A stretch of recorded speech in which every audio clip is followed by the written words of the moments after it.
Alden Richard at Catherine Bernardo mainit sa mata ng mga kanetizen natin ngayon dahil bagay nga daw sila na maging bagong love team matapos ang hiwalayan ng Katniel. Pero hindi na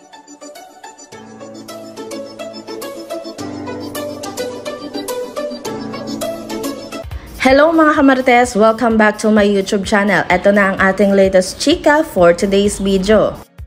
Matapos nga ang hiwalayang Katniel at revelasyon noong November 30, 2023, eto na nga at marami nang gustong makipag-collab kay Catherine Bernardo.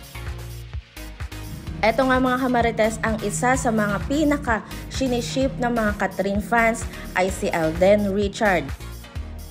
Dahil mga kamarites, aminin man natin na nung gumawa sila ng movie noong July 31, 2019 ay naging boom talaga sila ni Alden Richard at talaga namang humakot award sila at malaki ang kinita nila dito.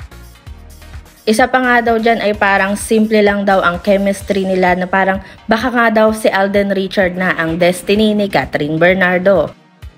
Nagkasama po si Catherine Bernardo at Alden Richard noong July 31, 2019 sa movie na Hello, Love, Goodbye. Pumalo lang naman ng 880 million box office award ang kanilang movie na ito. At ito na nga po ang magiging new love team natin dahil wala na ang Katniel, ngayon po ay Katden na daw po tayo. Para sa mga lilipat o magsiship sa Katden, eto at bibigyan ko kayo ng konting kilig sa mga clips nila dati. Catherine Sandria Manuel Bernardo. This is Richard Reyes Fulkerson Jr. And we're gonna play a game called Hello and Goodbye. Kailangan ganito yung boses.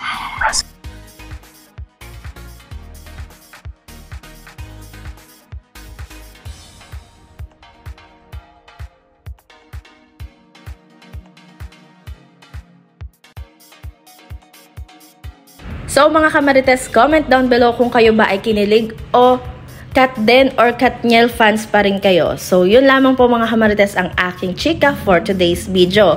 For more updates and chika, please don't forget to like and subscribe. Thank you for watching.